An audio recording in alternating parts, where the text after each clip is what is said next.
Now a special report exclusive. We go behind the scenes to see how Republican lawmakers will manage the legislation through the often Byzantine approval process.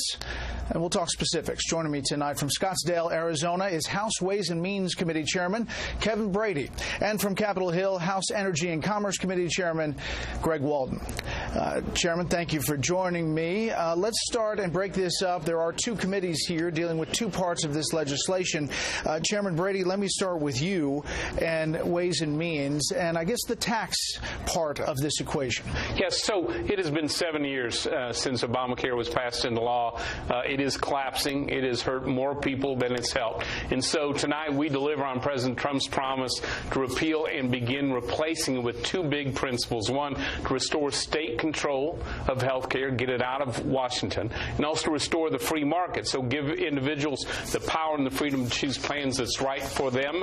That second part is in the Ways and Means area. So we begin by repealing the awful taxes, the mandate penalties, and the subsidies in Obamacare, and to give Americans the freedom to buy plans that they need. That includes nearly doubling the size of the health savings accounts and make them more usable. That's good for the out-of-pocket costs. But we give them a tax credit immediately usable that ranges in price from $2,000 to $14,000 a year, depends upon their age and their family. And with that, they can buy affordable plans that are approved and certified in the state that they're in. And these are plans that they need and can use, not the plans that Washington's been dictating to them. How is this, Chairman Brady, not Obamacare light from your perspective?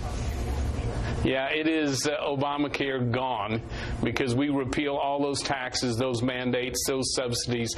There's nothing left there. And instead, we give them the same tax break that we give workers at big businesses. We give that same tax help to small business people, those mom and pop businesses, workers at small businesses, even those entrepreneurs and families in between jobs, the ability to buy a plan that's right for them. And I think maybe most importantly, we're giving Americans a freedom who haven't got health care at work and they don't have in a government program freedom like they've never had before to buy health care that's right for them. So this is clearly Obamacare gone and new freedom. And Chairman Brady, last thing on this is, are the tax credits means tested? We focused on, obviously, we want to make sure that as you get older, your health care premium increases, or your tax credit increases. And also as your family expands, we want it to expand with you as well. And so we focused it really on the low and the middle income families who don't get health care at work. This is really important whether you're a young person starting, just leaving school and your parents' health care, whether you're a small business person just struggling to make ends meet, or you're a retiree who's worked your whole life and there's a few years left before Medicare. This really fits what Americans need. All right, Chairman Walden, you're dealing with the energy and commerce legislation and basically Medicaid and what happens with Medicaid.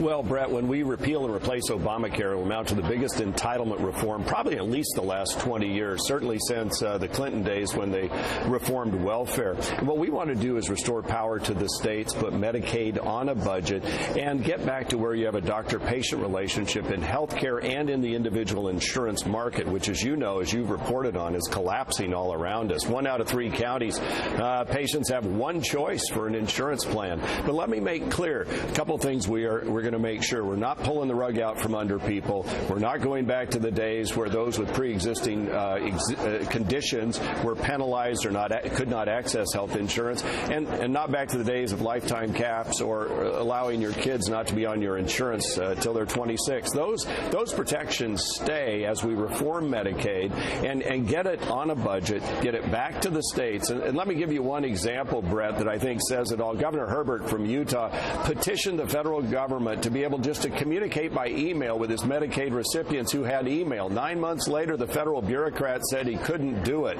By email, they told him that. That would have saved his state $6 million. This is the kind of thing that makes no sense, drives up costs. We want to get back to where our governors and our states and our local governments can innovate with those most in need, those on Medicaid, make sure they're properly cared for, and then we get waste, fraud, and abuse out of the system. Now, this includes pre-existing conditions. It includes keeping your child on there till 26? Yes, indeed, and no lifetime caps.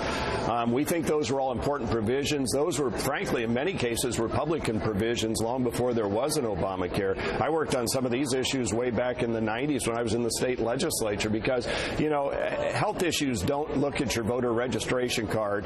They just hit your family. We want to make sure those most in need get the care they deserve, are not excluded just because you have a pre-existing condition. Well, Chairman Walden, as you make this shift, if this all passes, how do you avoid a drop in the total number of those insured?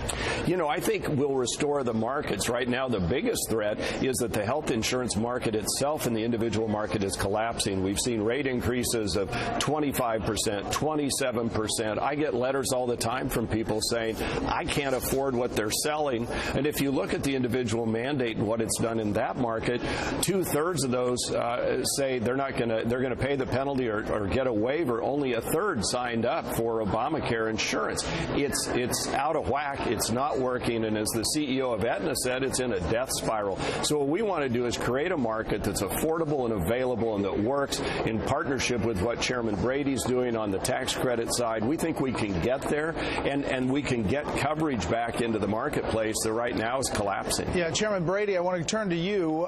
Where do you think the biggest pushback, even within your own caucus, is going to come from? I know you're pitching this, and the whole bill goes out tonight. But honestly, you can't lose more than 21 votes in your caucus to get it through the House, let alone what you're going to face in the Senate. Where do you think the biggest pushback comes from?